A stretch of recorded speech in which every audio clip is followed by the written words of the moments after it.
I thought I was lucky to survive the crash. I was wrong.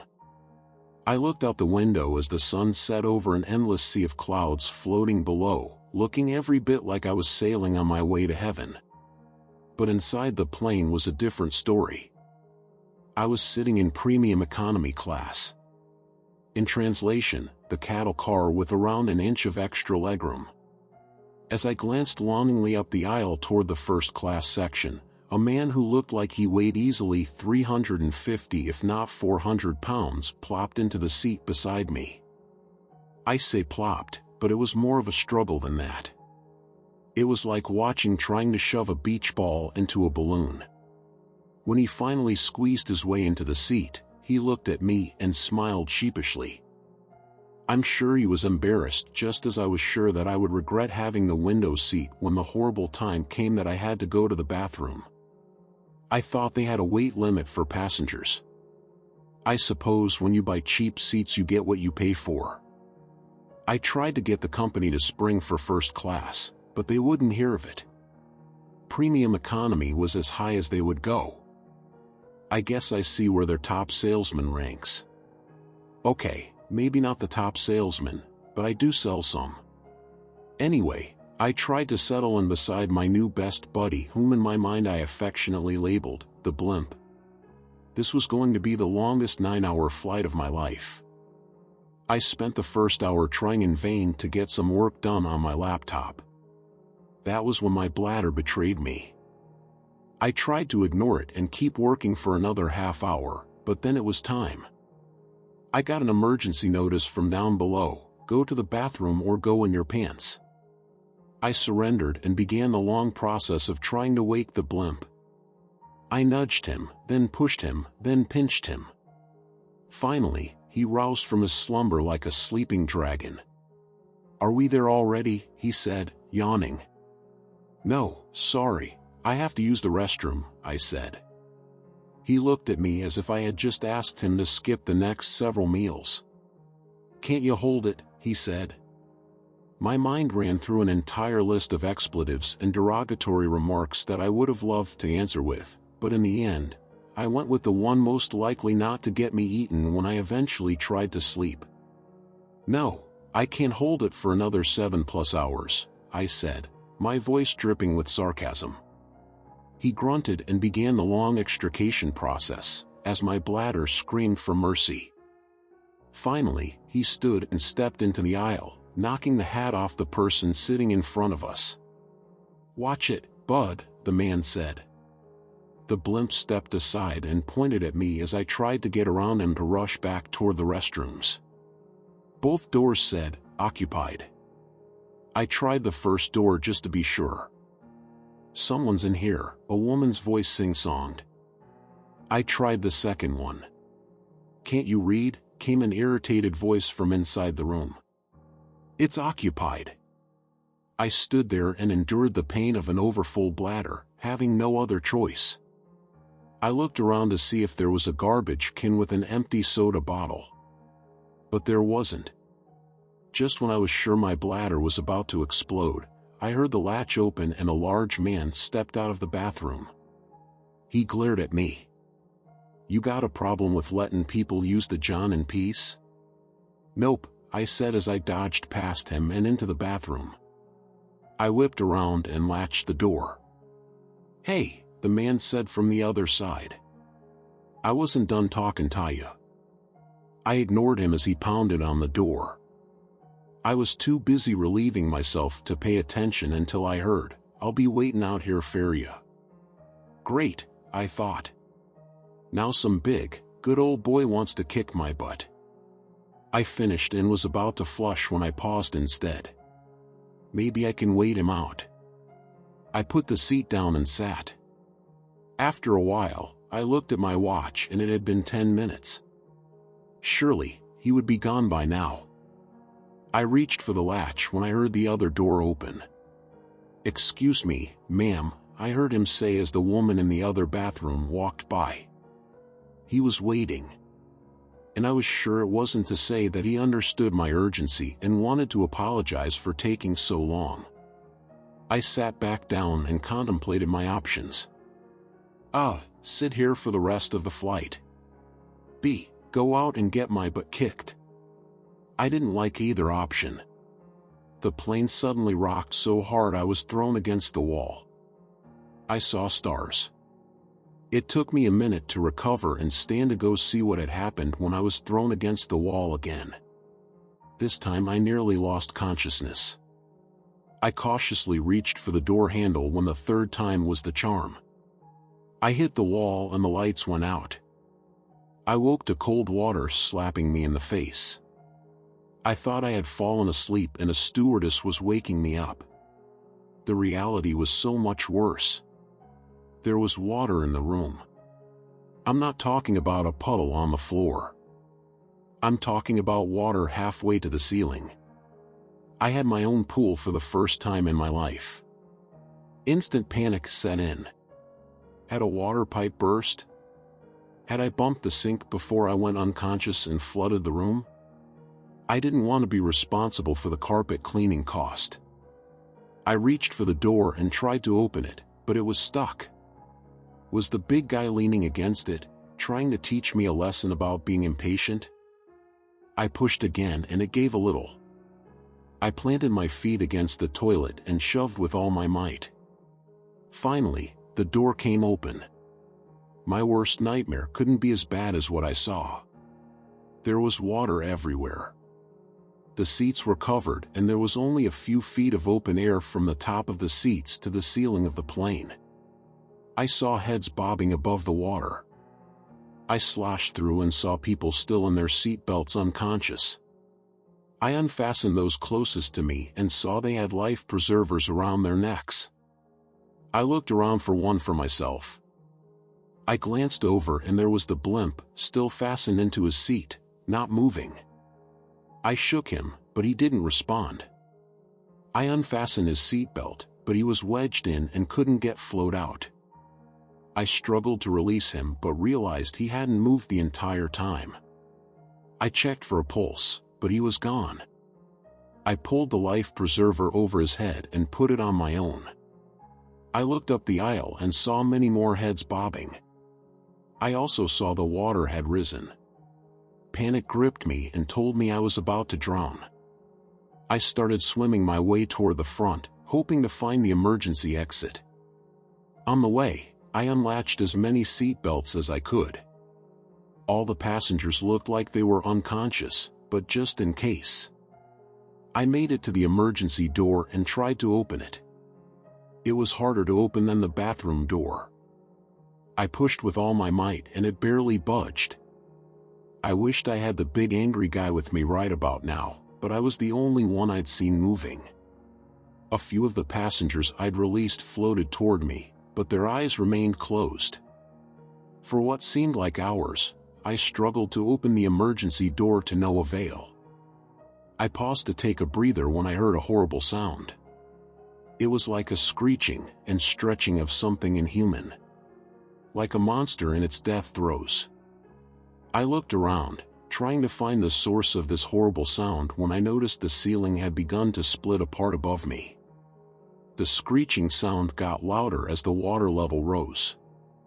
The front and back of the plane seemed to be taking on more water and I was standing right in the middle. The water level rose as the crack grew and my feet no longer touched the floor. The water had risen so high that my life preserver was floating me up toward the ceiling. The problem was, the ceiling was full of jagged edges waiting to rip me to shreds. I rose, unable to stay down, going straight toward the sharp metal and plastic. Suddenly, the plane ripped in two, pulling the edges of the two sides away from me and shooting me up to the surface of the water, while the plane was dragged toward the bottom of the ocean. I bobbed up and down on the ocean waves made worse by the displacement of water from a huge passenger plane. I looked around, but it was dark, and all I could see were stars and a thumbnail moon. I swished the water with my hand, moving in a circle, but couldn't see anything. The sea was pitch black with only a shimmer of moonlight reflecting off it. I focused on the shimmer, hoping to see something. A boat, a buoy, anything that might be in the water that could rescue me. After a while, I was about to give up when I saw something pass through the shimmer. It wasn't there for long, and it wasn't very far from me. I started swimming toward it when a terrible thought struck me. What if it was a shark? I stopped swimming and stayed as still as possible. My blood froze even though the water wasn't that cold. I had no idea where I was, or where anyone else was, and I had no desire to become a snack. As these thoughts raced through my mind, making me want to jump out of the water and run toward land, cartoon style, I felt something touch my leg. My body involuntarily made use of the endless bathroom I was floating in. I didn't move.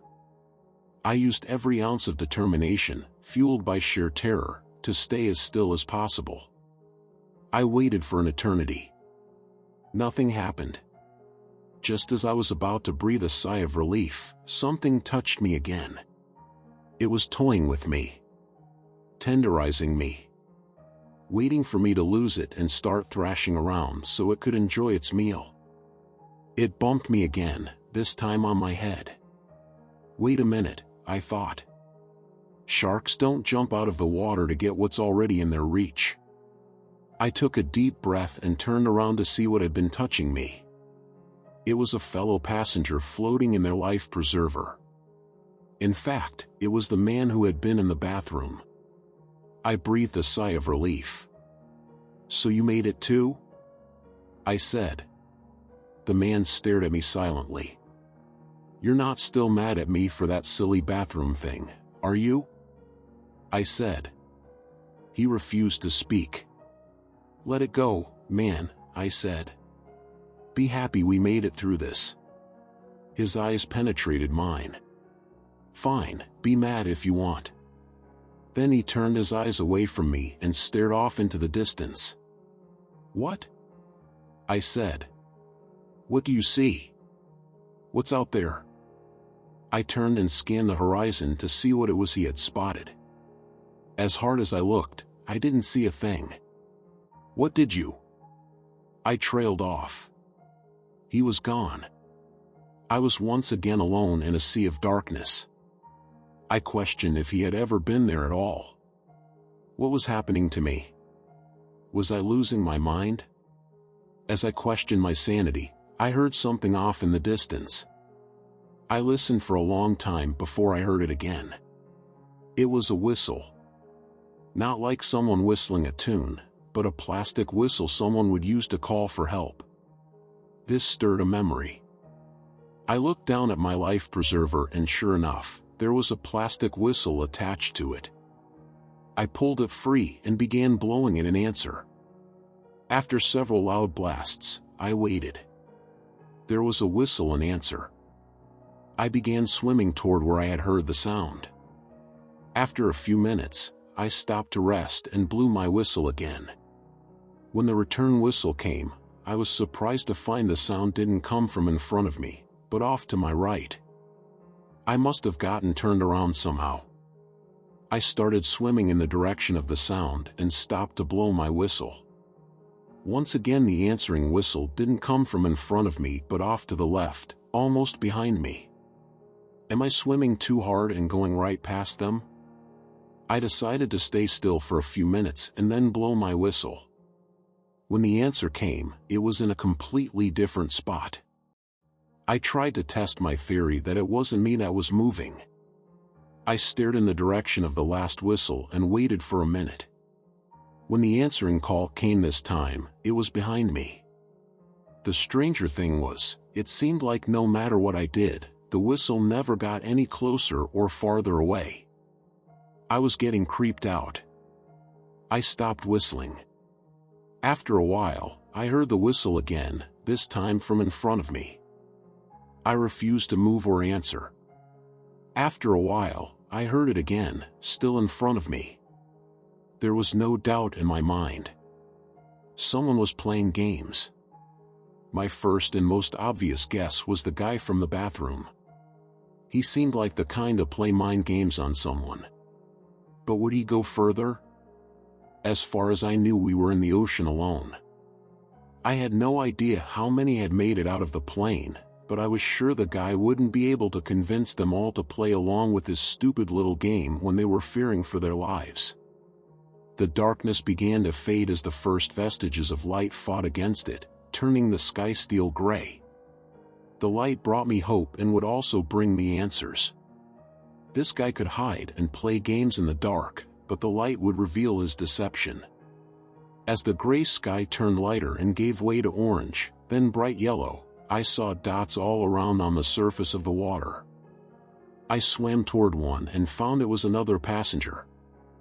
"Glad to see you made it," I said.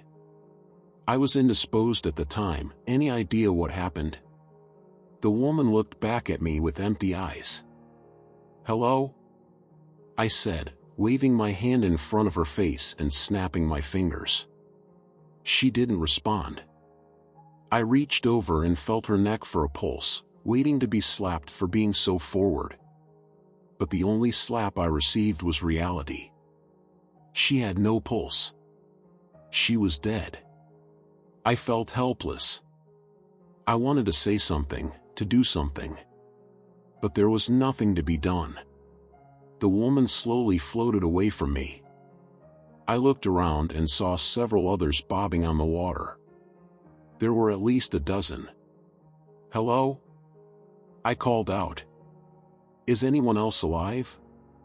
My eyes searched the faces one by one looking for any sign of a response, but I found none. Hopelessness turned to determination. This was something I could do. I could check these people to see if they were sleeping or... I swam to the closest one and checked for a pulse. Nothing. I swam to the next, and again nothing.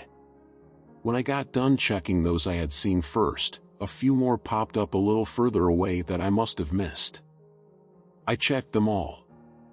Until I was done, I had discovered 32 people who had managed to get out of their seatbelts, only to perish some other way. The strange thing was I didn't notice any obvious injuries. There were no head wounds that I saw and no cloud of blood circling any of them. It was like they just gave up. I checked the last body and, to my astonishment, it was the man from the bathroom. The same one who had bumped into me last night. Had he been alive then? I thought so.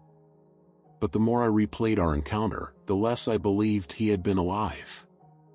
More than likely he just happened to bump into me as his dead body floating in the water. As I was pondering this, I saw another body. I swam over to check it, then stopped cold. I recognized this guy. It was someone I had checked already. But that was impossible. I had checked him over a dozen bodies ago. Had I gone in a circle? Everywhere I looked there was nothing but water. With no frame of reference and no land, I could have gotten turned around. And then I looked up. The sun was high in the sky. Once it started going down, I would have the ultimate reference. I couldn't possibly lose the sun. Then I saw dark clouds on the horizon, reminding me how wrong I was. I hoped and wished and prayed for them to turn and go in another direction. But they didn't. Slowly, they approached like a blanket of doom. As I watched the approaching clouds, one of the people near me suddenly disappeared under the water. My eyes grew wide at this apparition. They didn't slip out of their life preserver, it would have stayed on the surface. I was fairly sure it wasn't my imagination, but after the last few hours, I wasn't 100% sure of anything. I had to entertain the idea that I might be slipping into madness. I couldn't remember the last time I had eaten or drank anything. And I was sure I had swallowed minuscule amounts of seawater since the crash. Come to think of it, I had been feeling lethargic. I'm pretty sure that's one of the signs of seawater poisoning. Or it could be the fact that I hadn't slept in who knows how long. As these thoughts rolled through my mind, the passenger popped back up. He looked the same, but his head was tilting to the side a little. I wondered if I was just imagining it when I saw the water around him was tinged with red. It reminded me of that scene in Jaws when the sheriff sees the first shark attack with his own eyes and the camera zoomed in on his shocked and horrified face. That's how I felt at that moment. Only I wasn't watching a movie. The danger was real and it was swimming right beside me. I looked around and spotted the first fin cruising ominously along the water among the bodies. It went under the water and soon another passenger dipped out of sight. She returned a few minutes later, also with her head listing on its side and a red tinge to the water surrounding her. The shark must have eaten part or most of their legs, disturbing the balance of the body that held them straight up. Panic consumed me. I tried to stay as still as possible, knowing that sharks are attracted to movement. Every fact from every Shark Week I had ever watched rushed through my head. I turned as slowly as panic would allow, trying to keep track of the shark, when I caught sight of another fin and another. With blood in the water, there was no doubt it would become a feeding frenzy. As I wallowed in desperation, when I heard the whistle again, off in the distance. This time it was no longer a mournful note, it was sharp, panicked blasts. I started swimming towards the whistle, slowly, trying not to make too much splash. The benefit was I was swimming away from where the sharks were feeding. I started to feel relieved when I heard another salvo of whistles. It struck me how they seemed to convey a sense of alarm, even bordering on hysteria. Was I going from proverbial frying pan to fire? Was the mysterious whistler being attacked by sharks too? Or even worse, was there even anyone whistling? I had tried to get close to the whistles earlier but couldn't, no matter how hard I tried. Was this some trick? Was there some creature luring me to some horrible doom? I'd heard stories of sirens leading men to their deaths. I wasn't sure if I believed such fairy tales or not. Although the longer I attempted to track down the mysterious whistle, the more my mind opened up to supernatural possibilities. It was almost a moot point. I was so tired. My arms felt like they were encased in concrete. Rescue seemed more unlikely by the moment. I stopped swimming because I desperately needed a break. I turned to look back at the swarm of fins amongst the red water and shreds of life preservers. I hoped I was far enough away from the carnage to escape notice. I turned back to the shock of my life. Off in the distance, I could see something big. Was it an island? My mind screamed with joy. But then reality set in. How would I reach something so far away? My hopes came crashing down. I closed my eyes in despair. Hopelessness threatened to drown me long before the water could. When I opened my eyes, I knew I was dreaming. The island had somehow gotten closer. I rubbed my eyes to make sure I wasn't seeing things. When I opened them, sure enough, the island was even closer. This was it. I had lost my mind. I was delusional, hearing and seeing things that weren't there. I knew then I was close to death. The island continued to grow larger, coming straight at me. I finally realized the island was a ship. I was saved. The ship continued to grow as it steamed straight toward me. I saw for the first time, it was an oil tanker and it was about to kill me. My savior would be my doom. I resigned myself to the fact that I would survive a plane crash, be tormented by ghostly whistling, and avoid being eaten by sharks, only to be run over by a ship that could save me. As a tear rolled down my cheek, I was deafened by a loud blast. The horns on the ship blew and I saw it begin to turn away from me. Even better, instead of dying, the ship would turn away from me without even knowing how close it was to rescue me. As depression set in, I noticed the ship was slowing as it turned. Just before it got to me, it stopped. The waves slammed into me, threatening to pull me under. I waited and stared up at the massive side of the ship, looking like it was as tall as a skyscraper. Within minutes I heard the whine of a smaller boat's engine. A man pulled up beside me in a boat. "Are you all right?" he said. I was so shocked and overjoyed, I couldn't speak. He grabbed me and helped me into the boat. "Hey, are you okay?" he said, looking into my eyes.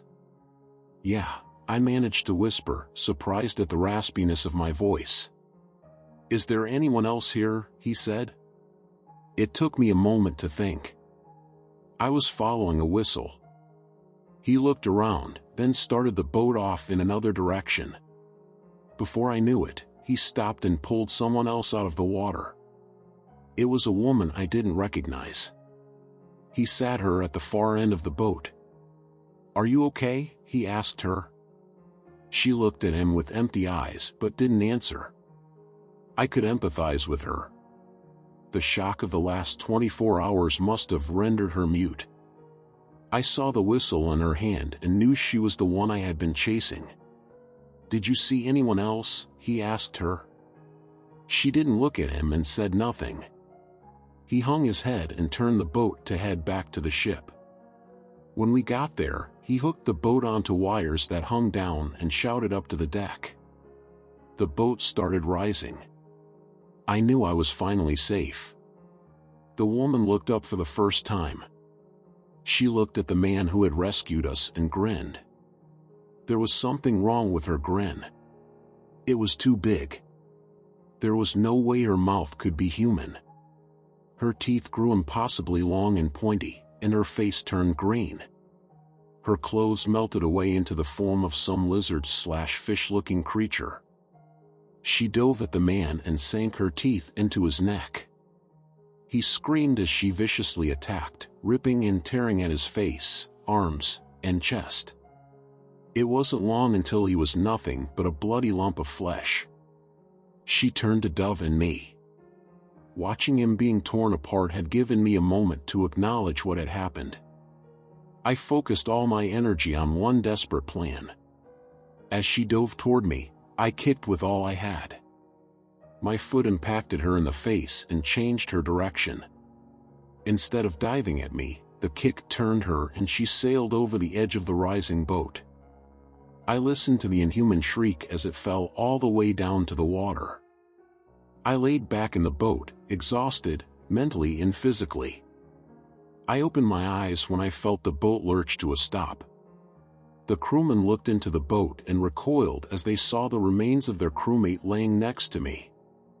They backed away and called for the captain. Once he arrived and surveyed the scene, he ordered me taken to a room and cleaned up, and the remains to be removed. It was some time later, after I had slept, that there came a knock on the door. The captain came in and sat down beside my bed. "Have you gotten some rest?" he said. "Yes, thank you," I said. "And thank you for rescuing me. Unfortunately, you can no longer thank the person responsible for your rescue." "I don't understand." "The man who came down in the boat is the one who spotted you in the water and called for the ship to stop." "Oh. Would you like to tell me what happened?" I sighed deeply. "Where would you like me to start?" "The beginning is a good place."